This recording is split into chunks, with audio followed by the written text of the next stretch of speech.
السلام عليكم ورحمة الله وبركاته.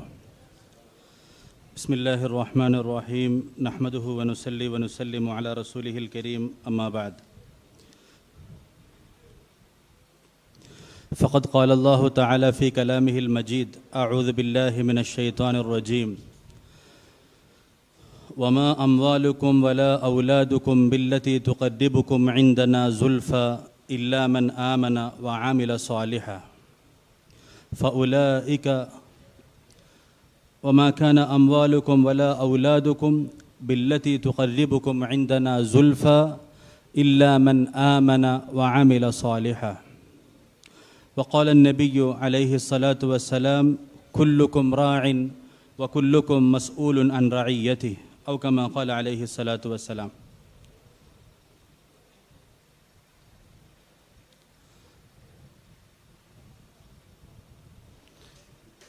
വളരെയധികം സന്തോഷവും അഭിമാനവും പ്രദാനം ചെയ്യുന്ന ഒരു വേദിയിലാണ് നമ്മളിവിടെ സമ്മേളിച്ചിട്ടുള്ളത്. നമുക്കറിയാം, കാര്യലാഭം ഉണ്ടാകുന്ന പ്രവൃത്തികൾ മനുഷ്യൻ വേഗം ചെയ്യും. എന്നാൽ ഒരു കടമയായിട്ട്, കർത്തവ്യമായി മനസ്സിലാക്കി ചെയ്യേണ്ട കാര്യങ്ങൾ പലപ്പോഴും പുറകിലായിരിക്കും. മക്കളെ വളർത്തേണ്ടതും പരിപാലിക്കേണ്ടതും നമ്മളുടെ കടമയാണ്, നമ്മളുടെ കർത്തവ്യമാണ്. മാതാപിതാക്കളെ പരിപാലിക്കേണ്ടതും നമ്മളുടെ കടമയാണ്.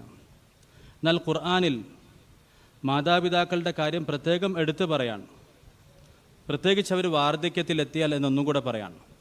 കാരണം മക്കളെ പരിപാലിക്കുന്ന ഒരാൾ, മക്കൾ ഭാവിയിൽ വലുതാകും, അവർ നല്ല നിലയിലേക്കെത്തും, തിരിച്ചവരെ കൊണ്ട് ഒരുപാട് ഉപകാരങ്ങളൊക്കെ ഉണ്ടാകും എന്ന് മാത്രമല്ല, പ്രകൃതിപരമായിട്ട് തന്നെ മനുഷ്യൻ മക്കളെ സ്നേഹിക്കുകയും ലാളിക്കുകയൊക്കെ ചെയ്യും. എന്നാൽ മാതാപിതാക്കൾ അവർ വാർദ്ധക്യത്തിലെത്തി, അവരെ നോക്കാൻ ഒരുപാട് പ്രയാസങ്ങളുണ്ട്. ഒരു പക്ഷേ കൂടെ കൊണ്ട് നടക്കാനും ബാത്റൂമിലൊക്കെ കൊണ്ടുപോകാനൊക്കെ പ്രയാസങ്ങളൊക്കെ ഉണ്ടാകുമ്പം മനുഷ്യൻ അതിൽ ചെറിയ മടി കാണിച്ചേക്കാം. കാരണം ഇന്നുള്ള രോഗം നാളെ മൂർച്ഛിക്കുക, ഒരു നാൾ അള്ളാഹുലേക്ക് യാത്രയാകാന്നല്ലാതെ ശമനം പോലും പ്രതീക്ഷിക്കാത്ത ചില രോഗങ്ങളുണ്ടാകും. അപ്പം ഇതിൻ്റെ എന്താ ലാഭം എന്ന് ഭൗതികമായിട്ട് ചിന്തിക്കുന്ന ആളുകൾക്ക് തോന്നിയേക്കാം. അപ്പം അതിൽ അള്ളാഹു തആല കൂടുതൽ പ്രേരണ നൽകാൻ, അള്ളാഹുവിനെക്കുറിച്ചും ആഖിറത്തെക്കുറിച്ചും അറിയുന്നവർക്ക്, ഓർക്കുന്നവർക്ക് ആ കർത്തവ്യം, ആ കടമ പൂർത്തിയാക്കാൻ സാധിക്കും. അപ്പോൾ ഇവിടെ നിങ്ങൾ ഏറ്റെടുത്തിരിക്കുന്ന കാര്യങ്ങളെല്ലാം ഭൗതികമായിട്ടുള്ള നേട്ടങ്ങളും ലാഭങ്ങളൊക്കെ കുറഞ്ഞ കാര്യങ്ങളാണ്. ഇപ്പോൾ ചെറിയ കുട്ടികളെ പഠിപ്പിക്കുന്നതാണെങ്കിൽ അവർ വലുതായി ഒരു അലുമിനിയക്കായി തിരിച്ച് ഈ നാട്ടിന് അല്ലെങ്കിൽ കൈത്താങ്ങിന് വേണ്ടി ഒരുപാട് കാര്യങ്ങൾ ചെയ്യും, അല്ലെങ്കിൽ റിസൾട്ട് ലൈവായിട്ട് കാണാനൊക്കെ സാധിക്കും. അവശരായിട്ട് കിടക്കുന്ന രോഗികൾക്ക് പലരും ശമനം പ്രതീക്ഷിക്കാത്തവരായിരിക്കും. അവരുടെ പേര് വിവരങ്ങൾ പോലും പരസ്യപ്പെടുത്താതെ, അപ്പോൾ പേര് വിവരം പരസ്യപ്പെടുത്തണമെങ്കിൽ പരസ്യത്തിനാന്ന് പറയായിരുന്നു. അപ്പം അങ്ങനെ പോലും ചെയ്യാതെ, അത് മാതൃകയാക്കേണ്ട ഒരു കാര്യമാണ്. മനുഷ്യൻ്റെ അഭിമാനം വളരെ വിലപ്പെട്ടതാണ്. മനുഷ്യൻ ജീവനേക്കാളും വിലമതിക്കുന്ന സംഗതിയാണ് അഭിമാനം. ഒരു കാലത്ത് നല്ല നിലയിൽ ജീവിച്ച ആളായിരിക്കും, അദ്ദേഹം എന്ത് വില കൊടുത്തും തൻ്റെ അഭിമാനം സംരക്ഷിക്കുന്നുണ്ടാകും. അപ്പം നമ്മൾ അദ്ദേഹത്തെ സഹായിക്കുന്നു എന്നിവിടെ പരസ്യപ്പെടുത്തി, അദ്ദേഹത്തിൻ്റെ ഫോട്ടോ ഒക്കെ വെച്ച് ഫ്ലെക്സ് അടിച്ചു, ഇദ്ദേഹം കിഡ്നി രോഗിയാണ്, അദ്ദേഹത്തെ എല്ലാവരും സഹായിക്കണം എന്നൊക്കെ പറയുന്നതിന് പകരം അങ്ങനെ ചെയ്യുന്നവരൊരു പക്ഷേ വേറെ കാരണങ്ങൾ കൊണ്ടായിരിക്കാം, നമ്മളവരെ കുറ്റപ്പെടുത്തുന്നില്ല, അത് തിരുത്തിയാൽ നല്ലത്. അപ്പോൾ അതിൽ നിന്നൊക്കെ മാറ്റമായിട്ട് അവരുടെ വിവരങ്ങൾ പുറത്തു പോകാതെ സഹായിക്കുന്നവരെ മാത്രം, ആ വ്യക്തിയെ മാത്രം അറിയിച്ച് സഹായം എത്തിക്കുന്നു എന്ന് പറയുമ്പം തീർച്ചയായിട്ടും അല്ലാഹു തആല അതിനെ ഏറ്റവും നല്ല രീതിയിൽ പൂർണ്ണമായ ഇഖ്ലാസോടുകൂടി അല്ലാഹു തആല അത്തരം സൽക്കർമ്മങ്ങളെ സ്വീകരിക്കുമാറാകട്ടെ. അതുപോലെ പണ്ഡിതാദരം നൽകി, അതിന് വിദ്യാർത്ഥിയായി എനിക്ക് നൽകി, അത് നൽകിയവരുടെ മഹത്വം എന്ന് പറയാം. എന്താണെങ്കിലും ഇവിടെ നാട്ടിൽ ദീൻ പറഞ്ഞു കൊടുക്കുന്ന ഉസ്താദുമാരെ ആദരിച്ചതും ഇതുപോലെ പല സഹോദരങ്ങളും ചെയ്യാൻ മടിക്കുന്ന കാര്യമാണ്. ഖുർആനിൽ എല്ലാവരുടെയും സൈക്കോളജി പറയുന്നുണ്ട്. അതായത് ഓരോ പ്രത്യേകം ഗണിക്കപ്പെടുന്ന വിഭാഗങ്ങളുടെ മനോനില എന്താണ്, ഇത് ഖുർആൻ ഏറ്റവും നല്ല രസമുള്ള രീതിയിൽ പറഞ്ഞു തരും. അപ്പം എല്ലാം നഷ്ടപ്പെട്ട് നിൽക്കുന്ന ഒരു സമൂഹം, ഇന്നത്തെ ഗസയിലെ ജനങ്ങളെപ്പോലെ കൃത്യമായ അതേ രീതിയിൽ ഖുർആനിൽ പറയുന്ന ഒരു ഉദാഹരണമാണ് ഗോലിയാത്തിനെ വധിച്ച ദാവീദിൻ്റെ സംഭവം. ബൈബിളുകാരും പറയും, അത് യഹൂദികളും ക്രിസ്ത്യാനികളും മുസ്ലിമുകളൊക്കെ ഒരുപോലെ വിശ്വസിക്കുകയും വിവരിക്കുകയും ചെയ്യുന്നൊരു സംഭവമാണ്. അന്നത്തെ ഇസ്രായേലായിരുന്നു ഗോലിയാത്ത്. ജാലൂത്ത് ഖുർആൻ്റെ ഭാഷയിൽ അക്രമിയാണ്, ധിക്കാരിയാണ്.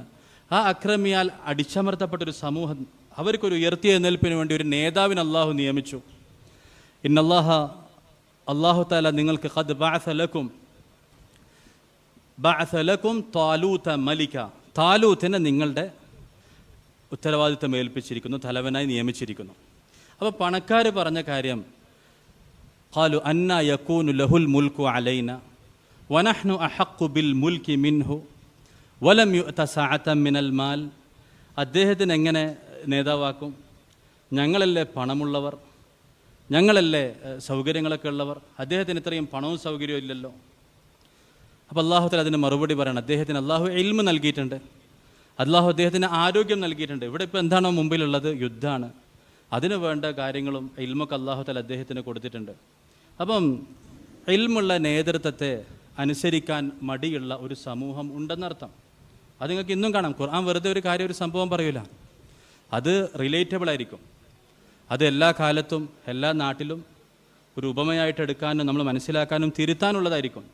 അപ്പോൾ എല്ലാം നഷ്ടപ്പെട്ട ഒരു സന്നിധ ഘട്ടത്തിൽ ഒരു പ്രധാനപ്പെട്ട യുദ്ധം വരുമ്പം പോലും അതിൻ്റെ പ്രസിഡൻ്റ് ആകാൻ അടി, മനസ്സിലായില്ലേ? അതിൻ്റെ പ്രസിഡൻ്റ് നമ്മളാക്കണം. ഇദ്ദേഹത്തെ എങ്ങനാക്കും? ഇദ്ദേഹത്തിന് അന്നാ യകൂനു ലഹുൽ മുൽക്കു അലൈന വനഹ്നു അഹഖു, അദ്ദേഹം എങ്ങനെ അധികാരിയാകും? വനഹ്നു അഹഖു ബിൽ മുൽക്കി മിൻഹു, അദ്ദേഹത്തെക്കാൾ അധികാരത്തിന് അർഹത ഞങ്ങൾക്കാണ്. വലം യുഅത സഅതൻ മിനൽ മാൽ, അദ്ദേഹത്തിന് പണമില്ലല്ലോ. ഇത് തന്നെയാണ് സെൻറ്റൻസ് എന്നുള്ളത്. ഒരു ഉസ്താദ് ഉണ്ട്, അദ്ദേഹത്തിനൊരു ഫോർച്യൂണറും 2 ബംഗ്ലാവും നാട്ടിലൊരു കോംപ്ലക്സും ഉണ്ടെങ്കിൽ ഈ പറയുന്ന ഭാരവാഹികളൊക്കെ പോയി പറയും, ഉസ്താദെ നിങ്ങൾ നമ്മളെ വളരെ പ്രധാനപ്പെട്ട വ്യക്തിയാണ്, നിങ്ങൾ നമ്മൾ നയിക്കണം എന്നൊക്കെ പറയും. ആ ഉസ്താദിന് വരുമാനം കുറച്ച് കുറവാണെങ്കിൽ അദ്ദേഹം പറയുന്ന അഭിപ്രായങ്ങൾ പോലും കേൾക്കാൻ ആളില്ലാതെ പോകും. അപ്പോൾ ആ വിഷയത്തിലും ഇവിടെ ഉണ്ടായ ഗസ്റ്റർ, മനസ്സിലായില്ല, ഇവിടെ ഉണ്ടായ ഒരു നടപടി വളരെ മാതൃകാപരമായ കാര്യമാണ്. ഈ നാട്ടിൽ ഇൽമു പറഞ്ഞു കൊടുക്കുന്ന, ദീൻ പഠിപ്പിച്ചു കൊടുക്കുന്ന ആലിമീങ്ങളെ ആദരിച്ചു എന്ന് പറയുമ്പം അവരെ ആദരിക്കുന്നു, അവരുടെ നേതൃത്വത്തിൽ അവരുടെ ഉപദേശ നിർദ്ദേശങ്ങൾ അനുസരിച്ചുകൊണ്ട് പ്രവർത്തനങ്ങളെ മുന്നോട്ട് കൊണ്ടുപോകുന്നു എന്ന് പറയുമ്പോൾ വളരെ മാതൃകാപരമായ കാര്യമാണ്. അതുപോലെ പഠിക്കുന്ന വിദ്യാർത്ഥിനികൾ ആദരിച്ചു. ആൺകുട്ടികൾക്ക് നാണക്കേട് കേട്ടോ, ആൺകുട്ടികൾക്ക് എന്താ പണി, ഇവിടെ പഠിക്കുന്നില്ലേ? അൽഹംദുലില്ലാഹ് 2 പെൺകുട്ടികൾ സമ്മാനം വാങ്ങി. നമ്മുടെ നാട്ടിലെ പെൺകുട്ടികളെല്ലാം ഇസ്ലാമികമായ ചിട്ടകളും മര്യാദകളും പാലിക്കുന്ന, ഇസ്ലാമികമായ സംസ്കാരത്തിൽ വളരുന്ന, നന്നായി പഠിക്കുന്ന, നല്ല രീതിയിൽ കുടുംബത്തെ സമൂഹത്തെ നയിക്കുന്ന ഉയർന്ന സ്ത്രീകളായിട്ട്, ഉയർന്ന പെൺകുട്ടികളായി അല്ലാഹു തആല സ്വീകരിക്കുമാറാകട്ടെ. ആൺകുട്ടികൾക്കും അല്ലാഹു തആല നന്നായിട്ട് പഠിക്കാനും ഉത്തരവാദിത്തങ്ങൾ പൂർത്തിയാക്കാനും തൗഫീഖ് നൽകുമാറാകട്ടെ.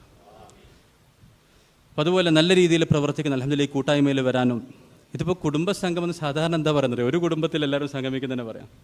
ഇതിപ്പോൾ കുടുംബങ്ങളുടെ സംഗമത്തിന് എന്താ പറയാം? ഇത്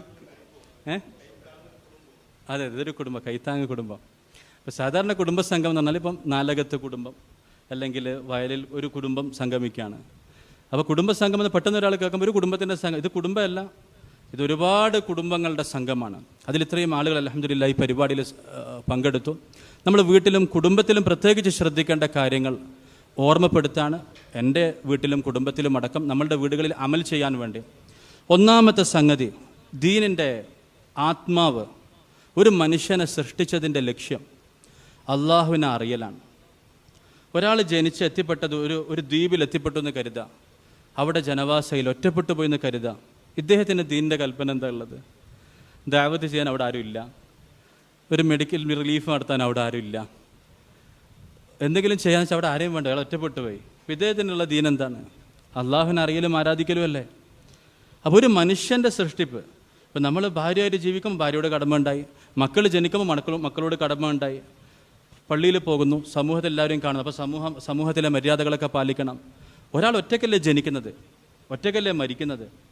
എന്തിനു വേണ്ടി ജനിച്ചു, മരിച്ച എങ്ങോട്ടാണ് പോകുന്നത്? ഇതിൻ്റെ ലക്ഷ്യം എന്താണ്? ഒരാളുടെ അസ്തിത്വത്തിൻ്റെ ലക്ഷ്യം എന്താണ്? സൃഷ്ടിപ്പിൻ്റെ ലക്ഷ്യം എന്താണെന്ന് ചോദിച്ചാൽ അള്ളാഹുവിനെ അറിയേണ്ടതുപോലെ അറിയലാണ്, അള്ളാഹുവിനെ ആരാധിക്കേണ്ടതുപോലെ ആരാധിക്കലാണ്.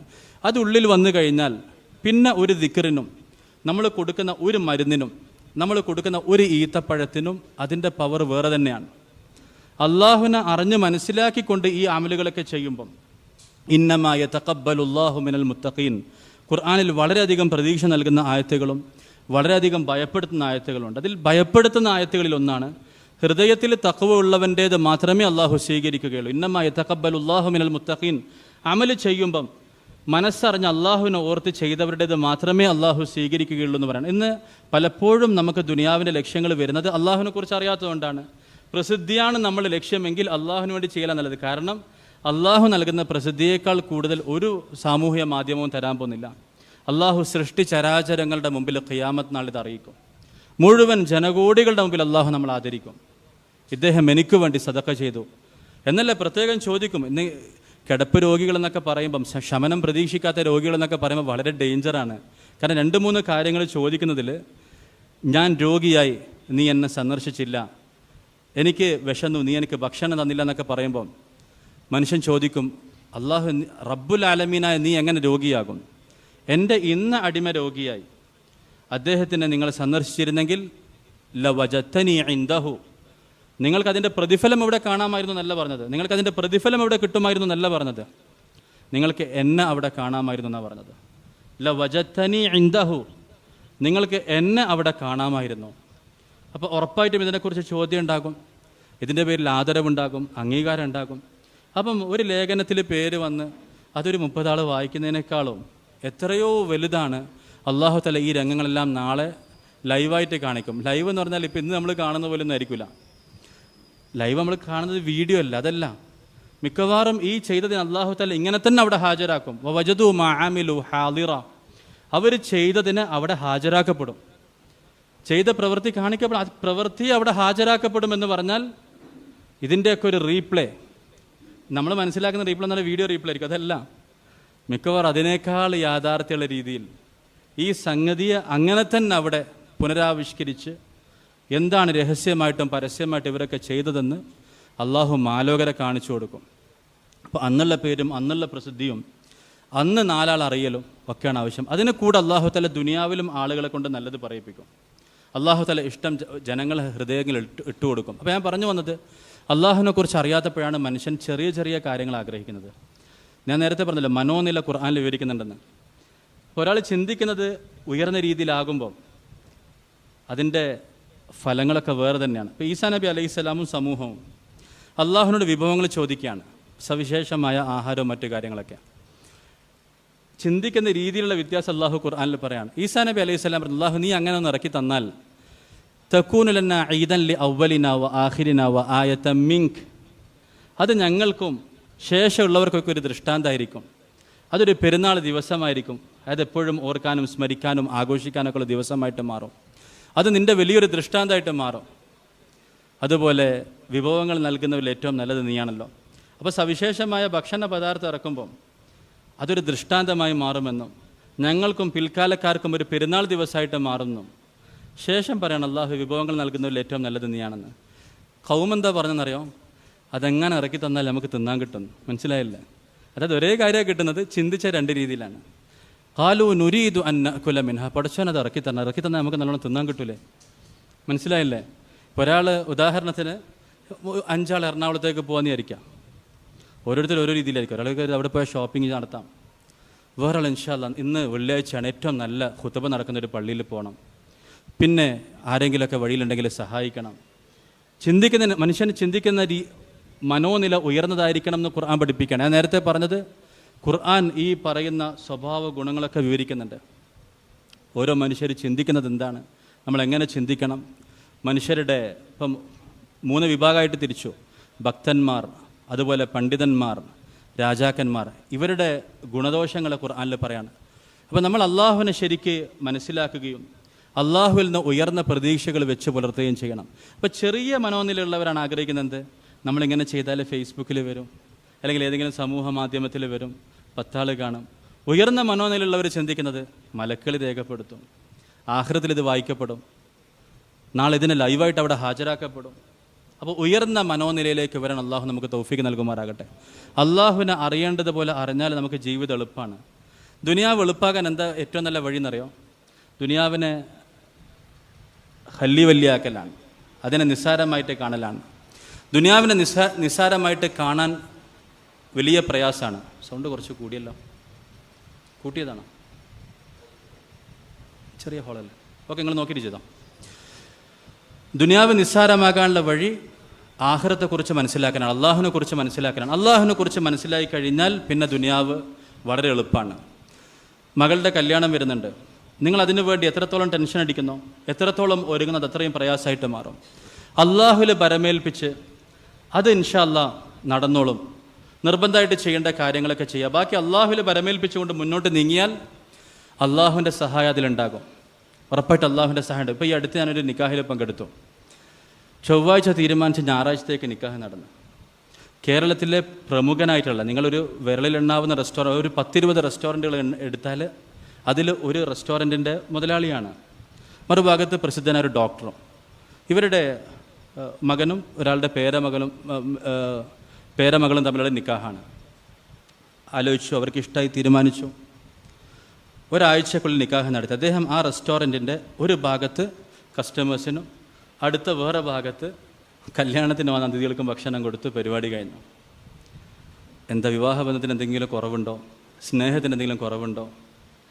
സാധാരണ ഇങ്ങനെയൊക്കെ പറ്റുമോ എന്നൊക്കെ ചോദിക്കുന്ന ആൾക്കാർ അതിൽ പങ്കെടുത്താൽ പറയും, ഇത്ര പോരെ, ഇതൊക്കെ ചെയ്താൽ പോരെ. ഇതിന് പകരം വലിയ സംഭവമാക്കിയെടുത്ത് ഒരു ഒളിമ്പിക്സോ അല്ലെങ്കിൽ ദേശീയ ഗെയിംസോ ഒക്കെ നടത്തുന്നത് പോലെ 2 കൊല്ലം ഒരുക്കമൊക്കെ നടത്തി ഒരുപാട് പൈസ ദൂർത്തടിച്ച് ഒരുപാട് കടം വാങ്ങി ഒരു കൃത്രിമ ചിരിയൊക്കെ മുഖത്ത് വരുത്തി ഒരു 3 ദിവസം വരുന്നിടത്തൊക്കെ ചിരിച്ച് ഇങ്ങനെ നിന്ന് പല്ലുവേനെടുക്കാതിരുന്ന ഭാഗ്യം. മനസ്സിലായില്ലേ? അങ്ങനെ ഒരു മാസം ക്ഷീണവും ഉറക്കമൊക്കെ ആയി നടത്തിയോണ്ട് എന്താണ് അധികം കിട്ടാൻ പോകുന്നത്? ആ ചിലവാക്കുന്ന പൈസക്ക് പകരം ഇവർക്ക് രണ്ടാക്കും വാടക കിട്ടാനുള്ള ചെറിയൊരു കെട്ടിടം ചിതറിലൊക്കെ ഉണ്ടാക്കി കൊടുക്കുകയാണെങ്കിൽ അവർക്ക് ആശ്വാസം ഉണ്ടായിരുന്നു. ഞാൻ പറഞ്ഞു വരുന്നത്, ദുനിയാവിനെ നമ്മളായിട്ട് വലുതായി കണ്ട് അതിനെ പ്രയാസമാക്കി മാറ്റുക ചെയ്യുന്നത്. ഇന്ന് എല്ലാ സൗകര്യങ്ങളും കൂടിയിട്ടും നമുക്ക് ജീവിക്കൽ പ്രയാസമായി മാറുന്ന നമ്മൾ അടുത്ത ആളെ വെറുതെ നോക്കുന്നതുകൊണ്ടാണ്. നിങ്ങൾ ആലോചിച്ച് നോക്കണം, ചിതറയിലെ ഒരു 90-ൽ ചിതറിൽ എത്ര ആൾക്ക് കാറുണ്ടായിരുന്നു? നിങ്ങളൊന്ന് പറയും. 1990-ൽ ചിതറിൽ എത്ര കാറുണ്ട്? ഇത് ഇവിടെ ഇതിങ്ങനെ കെട്ടിയോണ്ടിട്ട് ഞാൻ അങ്ങനെ നിൽക്കുന്നത്, അല്ലെങ്കിൽ നിങ്ങളിടയിൽ നടന്ന് ഓരോന്ന് ചോദിച്ചിട്ടുണ്ടോ നമുക്ക് പറയാൻ.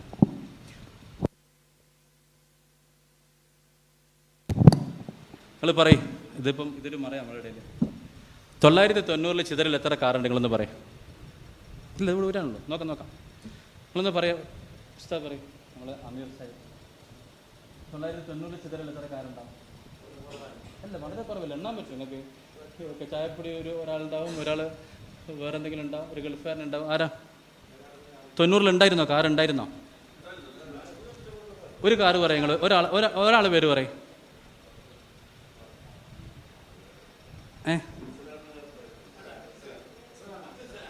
അബ്ദുസലാം സാഹിബിൻ്റെ അടുത്ത് 1990-ൽ കാറുണ്ടായിരുന്നു. ഏതാ കാറ്? റേഞ്ച് റോവറാണോ?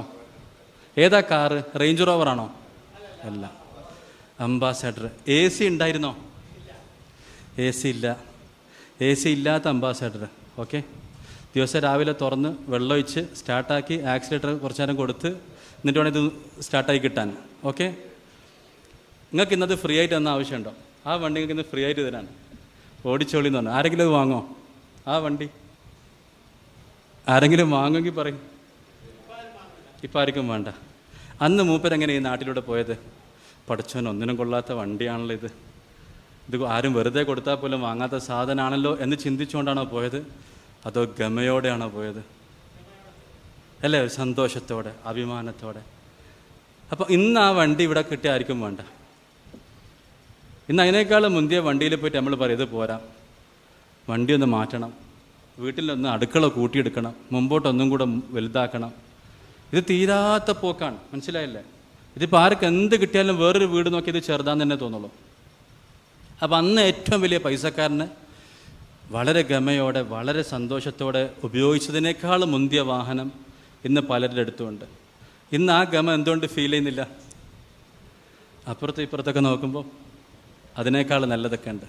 അപ്പം ഒരു തോന്നലാണ്, ഒരു പൊസസീവ്നെസ്. എൻ്റെ കയ്യിൽ കിട്ടി എന്നൊരു തോന്നൽ, മറ്റുള്ളവരുടെ ഇല്ലാത്തൊരു സാധനം എൻ്റെ കയ്യിൽ കിട്ടിയെന്നൊരു തോന്നൽ. ഈ ചിന്ത അങ്ങോട്ട് മാറ്റിയിട്ട് ഈ ആകാശം നമ്മളത്, ഈ ഭൂമി നമ്മളത്, മനസ്സിലായില്ല, ആ കാണുന്ന മലയൊക്കെ നമ്മളതാണ്, കൊല്ലം കടപ്പുറം എൻ്റെതാണ് എന്ന് തോന്നിക്കഴിഞ്ഞാൽ പിന്നെ വീട്ടിലൊരു സ്വിമ്മിംഗ് പൂൾ ആവശ്യമുണ്ടോ?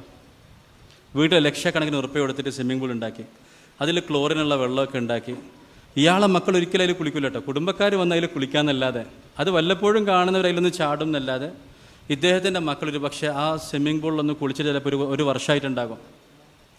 അപ്പം ഒരു നമ്മളുടേതാണെന്നുള്ളൊരു തോന്നൽ. അപ്പോൾ ഈ കടലും കായലും പുഴയൊക്കെ നമ്മളുടേതാണെങ്കിൽ പിന്നെ നമുക്ക് ആവശ്യമുള്ളവരുണ്ടായിക്കോട്ടെ കേട്ടോ, പ്രശ്നമൊന്നുമില്ല. അലങ്കാരത്തിന് വേണ്ടിയും പ്രൗഢിക്ക് വേണ്ടിയൊക്കെ ഉണ്ടായിക്കോട്ടെ. മനുഷ്യന് ശരിക്കും അടിസ്ഥാനപരമായിട്ട് ആവശ്യമുണ്ടെന്നാണ് എൻ്റെ ചോദ്യം. ഉണ്ടോ? ഇതൊക്കെ നമ്മളതൊന്ന് ചിന്തിച്ചു കഴിഞ്ഞാൽ. അപ്പം ഈ രീതിയിൽ ദുനിയാവിനെ പറ്റിയുള്ള നമ്മുടെ ചിന്താഗതി ഒന്ന് മാറ്റിയാൽ, ദുനിയാവിൻ്റെ നമ്മളുടെ പണത്തിനും സൗകര്യത്തിനും ആവശ്യങ്ങൾ നിർവഹിച്ചു കഴിഞ്ഞാൽ പിന്നെ അതുകൊണ്ടുള്ള ഏക ഉപയോഗം മറ്റുള്ളവർക്ക് കൊടുക്കുക എന്നുള്ളതാണ്. അതിൽ കിട്ടുന്ന സന്തോഷം വേറെ എന്തെല്ലാം സുഖസൗകര്യങ്ങൾ നമ്മൾ തേടിയാലും ശരി അതിൽ കിട്ടില്ല. ഇന്ന് മനുഷ്യൻ ആനന്ദത്തെയാണ് സമാധാനമായിട്ട് കാണുന്നത്. സമയം കഴിയും തോറും നമുക്ക് സന്തോഷം കൂടുതൽ പ്രദാനം ചെയ്യുന്ന സംഗതിയാണ് അതിലൂടെയാണ് ശരിയായ സമാധാനം കിട്ടുക. ബാക്കിയുള്ള സംഗതികളുടെ താൽക്കാലിക ആനന്ദം മാത്രമേ കിട്ടുന്നുള്ളൂ. അപ്പോൾ ഇവിടുന്ന് ഗൾഫിലൊക്കെ ആദ്യമായിട്ട് പോകുന്നവർക്ക് ഉണ്ടാകുന്നൊരു പ്രയാസമുണ്ട്. ഇപ്പോൾ ഒരാൾ അമേരിക്കയിൽ എത്തിപ്പെട്ടെന്ന് കരുതാം. അമേരിക്കയിൽ എത്തിയാൽ എന്താ ചെയ്യാന്നറിയോ? ഹൈപ്പർ മാർക്കറ്റിൽ പോയി ചെറിയ ദാഹം, വെള്ളത്തിന് എത്ര വെച്ചാൽ പറഞ്ഞു $5 പറഞ്ഞു, അല്ലെ $10, അല്ലെ എയർപോർട്ടിലാന്ന് വിചാരിക്കാം. മനസ്സിലായില്ലേ? വേണ്ട, ദാഹം ഇല്ല, ഇപ്പം വേണ്ടെന്ന് പറയാം. കാരണം എന്താ പറയുക, ഇയാളെ മനസ്സിൽ റുപ്യ വർക്ക് ചെയ്യുന്നത്. ഇയാൾ കണക്കൂട്ടുന്നത് പടച്ചോൻ $500 വെള്ളത്തിന്, ആകെ $20 സാധനം. എന്നാൽ അവിടെ സ്ഥിരമായിട്ടുള്ള ആൾ ചിലപ്പോൾ അത് വാങ്ങിച്ചു കുടിക്കും. ഇതേപോലെ നബി സല്ലല്ലാഹു അലൈഹി വസല്ലം ദുനിയാവിനെ കുറിച്ച് പറഞ്ഞു, നിങ്ങൾ വെറും വിദേശികളാണെന്ന് പറഞ്ഞ ഉടനെ നബി തങ്ങൾ തിരുത്തി. നിങ്ങൾ പരദേശികളെ പോലെ കഴിയണം എന്നല്ല, വഴിയാത്രക്കാരെ പോലെ. ഒരിക്കലും ഒരു വഴിയാത്രക്കാരൻ ആഡംബരം കാണിക്കുന്നില്ല, മറിച്ച് എല്ലാ കാര്യങ്ങളും തൻ്റെ നാട്ടിലേക്ക് മാറ്റിവെക്കുക ചെയ്യാം. ഈ രീതിയിൽ നമ്മൾ അള്ളാഹുവിനെക്കുറിച്ച് ആഖിറത്തെക്കുറിച്ച് കാണാൻ നമുക്ക് സാധിക്കണം. ഇന്ന് നമ്മുടെ ഏറ്റവും വലിയ പ്രശ്നം എന്താ പറയുക, നമുക്ക് അള്ളാഹുവിനെ എങ്ങനെ വിളിക്കണം എന്ന് മനസ്സിലായിട്ടില്ല. അള്ളാഹുവിനെ അറിയേണ്ടതുപോലെ അറിയാൻ നമുക്ക് കഴിയാത്തത് കൊണ്ടാണ് ദീൻ ആസ്വദിക്കാൻ പറ്റാത്തത്. അള്ളാഹുവിനെ വിളിക്കാൻ പഠിച്ചു കഴിഞ്ഞാൽ, നിങ്ങൾ ഗസയിലെ ഓരോ കുട്ടികളുടെ അവസ്ഥ കാണുന്നില്ലേ? ഗസയിലെ ഓരോ ആളുകളുടെ അവസ്ഥ. ഒരു വീട് നഷ്ടപ്പെട്ടു, ഒരു പൂച്ചക്കുട്ടി മാത്രം കയ്യിൽ നിൽക്കുകയാണ്. ആ കുട്ടിനോട് ചോദിച്ചു, നഷ്ടബോധമുണ്ടോ? എന്താ ബാക്കിയുള്ളത്? ഈ പൂച്ചക്കുട്ടി മാത്രമേ ബാക്കിയുള്ളൂ. സങ്കടം ഇല്ലെന്ന് പറഞ്ഞു. കാരണം അള്ളാഹു പകരം തരുമെന്ന് പറഞ്ഞു. അള്ളാഹു പകരം തരുന്ന പറഞ്ഞത് ഹക്കാണ്.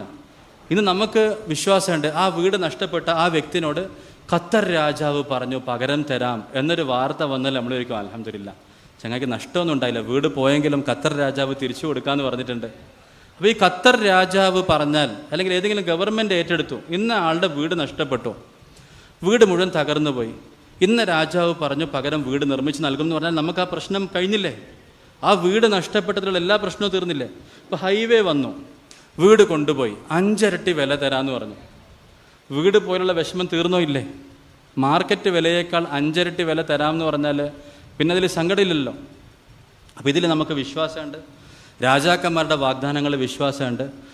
ഒരു പനി വന്നാൽ, ഒരു മുള്ള് തറച്ചാൽ അതിന് ഞാൻ പകരം തരും എന്ന് അള്ളാഹു പറയാണ്. ഇരട്ടിക്കിരട്ടി ഞാൻ പകരം തരും എന്ന് പറഞ്ഞതിൽ നമുക്ക് വേണ്ടതുപോലെ വിശ്വാസം വരാത്തത് കൊണ്ടാണ് നമുക്ക് ദീൻ ആസ്വദിക്കാനും ദുനിയാവിനെ നിസ്സാരമായിട്ട് കാണാനും പറ്റാത്തത്. സഹാബികൾ ദുനിയാവിനെ നിസ്സാരമായി കണ്ടു, അള്ളാഹു ദുനിയാവ് മുഴുവൻ അവർക്ക് കീഴ്പ്പെടുത്തി കൊടുത്തു. ദുനിയാവിനെ നിസ്സാരമായിട്ട് കാണാനും ദുനിയാവ് പോകുന്നല്ലോ കേട്ടോ പറയുന്നത്.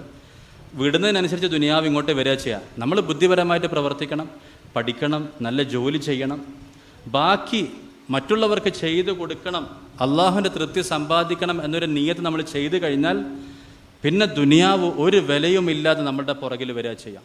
വീട്ടിൽ സമാധാനം ഉണ്ടാകും, അനുസരിക്കുന്ന മക്കളുണ്ടാകും, കഴിക്കുന്ന ഭക്ഷണത്തിന് ടേസ്റ്റ് ഉണ്ടാകും. ദീൻ വിട്ട് കഴിഞ്ഞാൽ പിന്നെ എല്ലാ കാര്യങ്ങളിലും ബർക്കത്ത് കേടാണ്. അള്ളാഹുമായുള്ള കണക്ഷൻ വിട്ട് കഴിഞ്ഞാൽ പിന്നെ എല്ലാ കാര്യങ്ങളിലും ബർക്കത്ത് കേടും അസ്വസ്ഥതയാണ്. സമയത്തിലുള്ള ബർക്കത്ത് നഷ്ടപ്പെട്ടു പോകും. അള്ളാഹുവിൻ്റെ താക്കീതാണ്, മനുഷ്യ നീ എനിക്ക് വേണ്ടി സമയം ഒഴിവാക്കിയെടുക്കണം, ഞാൻ നിൻ്റെ മനസ്സിനെ ധന്യത കൊണ്ട് നിറക്കും. നീ എനിക്ക് വേണ്ടി സമയം ഒഴിവാക്കിയെടുത്താൽ ഞാൻ നിൻ്റെ മനസ്സിനെ ധന്യത കൊണ്ട് നിറക്കും, നിൻ്റെ ആവശ്യങ്ങൾ ഞാൻ പൂർത്തിയാക്കി തരും. നീ എന്നെ മറന്നു കഴിഞ്ഞാൽ ഞാൻ നിൻ്റെ മനസ്സിനെ ദാരിദ്ര്യം കൊണ്ട് നടക്കും. ഒരു ഇല്ലായ്മ തോന്നാണ്, എന്തോ ഒരു കുറച്ചിൽ തോന്നാണ്, സംതൃപ്തി മനസ്സെന്ന് പോയി പോകും. നിൻ്റെ ദാരിദ്ര്യത്തെ ഞാൻ പരിഹരിക്കുകയുമില്ല. കൈകളെ ജോലിഭാരങ്ങൾ കൊണ്ട് നടക്കും, നിൻ്റെ ദാരിദ്ര്യത്തെ ഞാൻ പരിഹരിക്കുകയുമില്ല. അപ്പോൾ ദീൻ വന്നാൽ ദുനിയാവും ആഖിറവും കിട്ടും. അതിന് ഞാൻ നേരത്തെ പറഞ്ഞ അള്ളാഹുമായുള്ള ബന്ധം എന്ന് പറഞ്ഞാൽ ഹൃദയത്തിൻ്റെ ബന്ധം അള്ളാഹുമാക്കി തീർക്കാം. ഉദാഹരണത്തിന് നമ്മൾ വീട് വിട്ട് യാത്ര ചെയ്യാം, വീട്ടിൽ നിന്ന് പുറത്തേക്ക് പോവാണ്. നല്ല ഒരു ഡോറ്, നല്ല ലോക്കുണ്ട്, നല്ല കമ്പനിയുടെ ലോക്കാണ്, സ്പൈഡറിൻ്റെ ലോക്ക് ഉദാഹരണത്തിന് പറയാം. അത് പൂട്ടി നമ്മൾ യാത്ര പോകുന്നു. ഇൻഷാ അല്ലാഹ് ഒന്നും സംഭവിക്കില്ല, കാരണം മുന്തിയ ലോക്കാണ് എന്നല്ല മനസ്സിൽ വരേണ്ടത്. മറിച്ച് ആ ലോക്ക് ഉപയോഗിക്കണം, എന്നിട്ട് തവക്കൽതു അലല്ലാഹ് എന്ന് പറയണം. ഇൻഷാ അല്ലാഹ് ഒന്നും സംഭവിക്കില്ല, ഞാൻ അള്ളാഹു ഒരു തവക്കുൽ ചെയ്തിട്ടുണ്ട്. അതായത് ചെയ്യേണ്ടതൊക്കെ ചെയ്തു. മനസ്സിൻ്റെ കാരണം ഈ പൂട്ട്, നിങ്ങൾ പൂട്ട് പൊളിക്കുന്ന ആൾക്കാരെ വിളിച്ചാൽ മനസ്സിലായില്ല. ഈ ശരിക്കും കുറ്റിയിടല, വീടിൻ്റെ ഉള്ളിലൊക്കെ കയറി കുറ്റിയിടല നല്ലത്. ഞാൻ സ്ത്രീകളോട് പ്രത്യേകം പറയാണ്, മനുഷ്യർ അശ്രദ്ധമാകുന്ന സമയമുണ്ട്. ഖുർആൻ പറഞ്ഞു, അല ഹീനി ഗഫ്ലത്തിൻ മിൻ അഹ്ലിഹ, ജനങ്ങൾ അശ്രദ്ധമാകുന്ന സമയത്ത് ആ മനുഷ്യൻ പട്ടണത്തിൽ പ്രവേശിച്ചു എന്ന് ഖുർആനിൽ മൂസാ നബി അലൈഹി സ്വലാമിൻ്റെ സംഭവം പറയുന്നിടത്ത് പറയുന്നുണ്ട്. അപ്പം അശ്രദ്ധമാകുന്ന സമയത്തേക്ക് ആൾക്കാർ വീട്ടിലേക്ക് കയറിയേക്കാം. അപ്പം വീടിൻ്റെ കുറ്റി, കാരണം ഉള്ളെന്നല്ലേ തുറക്കാൻ പറ്റുള്ളൂ, സേഫാണ്. വേറെ ഏത് പൂട്ടിട്ടാലും ടക്ക് എന്ന് പറഞ്ഞാൽ തുറക്കാനേ ഉള്ളൂ. പൂട്ട് പൊളിക്കാൻ അറിയുന്ന ആൾക്ക് ടക്ക് എന്ന് പറഞ്ഞാൽ തുറക്കാനുള്ളൂ. ഒരു 10 സെക്കൻഡ് വേണ്ട സാധാരണ പൂട്ടുകൾ പൊളിക്കാൻ. അപ്പോൾ ഞാൻ പറഞ്ഞത്, നമ്മൾ മുന്തിയെ പൂട്ടിട്ടാലും നമ്മളുടെ മനസ്സിൻ്റെ ബന്ധം അള്ളാഹുമായിട്ടായിരിക്കണം. ഞാൻ അള്ളാഹുവിൽ തവക്കുൽ ചെയ്തിട്ടുണ്ട്. ഈ ബന്ധം നമുക്ക് എല്ലാ കാര്യങ്ങളും ഉണ്ടാകണം. ഇന്ന് വീട് പണി നടക്കുകയാണെന്ന് കരുതുക, വീട് പണി ആരംഭിക്കുന്നുണ്ട്.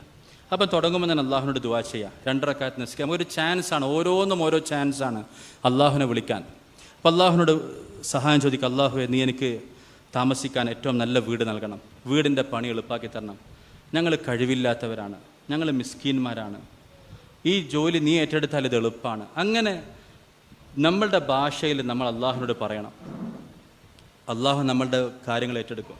മകളെ കല്യാണം വരുന്നത് കരുതുക, ഒരു മകളുടെ കല്യാണം താമസിച്ചു പോകണം, നമ്മൾ ഉദ്ദേശിച്ച സമയത്ത് നടന്നില്ല. ആ ആവലാതി അള്ളാഹുവിനോടാണ് പറയേണ്ടത്. ഏറ്റവും കൂടുതൽ നമ്മൾ അള്ളാഹുവിനോട് സംസാരിക്കുന്നവരായിട്ട് മാറണം. ഞാൻ നിങ്ങൾക്ക് ദുആ ചെയ്യാൻ ഒരു കാര്യം ചോദിക്കാം. നല്ല മൂഡിൽ നല്ല രീതിയിൽ നമ്മൾ ദുആ ചെയ്യാനിരിക്കുകയാണെങ്കിൽ എത്ര സമയമാണ് മാക്സിമം നമുക്ക് പറ്റുക? നമ്മളൊന്ന് പറയും, 5 മിനിറ്റ്, 10 മിനിറ്റ്, അരമണിക്കൂർ. മാഷാ അല്ലാഹ്, അല്ലാഹു തആല നമുക്ക് തൗഫീഖ് തരട്ടെ.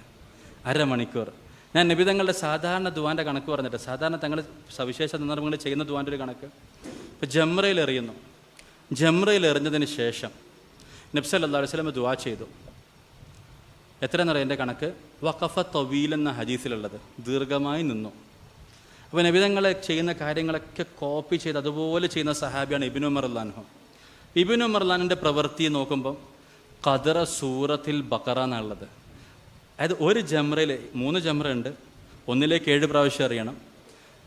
1ാമത്തെ ജംറയിൽ എറിഞ്ഞതിന് ശേഷം നബി സല്ലല്ലാഹു അലൈഹി വസല്ലം നിന്ന സമയം ഇബ്നു ഉമർ റളിയല്ലാഹുവിൻ്റെ പ്രവൃത്തി വെച്ച് നമ്മൾ മനസ്സിലാക്കുകയാണ് സൂറത്തുൽ ബഖറ ഓതുന്ന അത്രയും സമയം.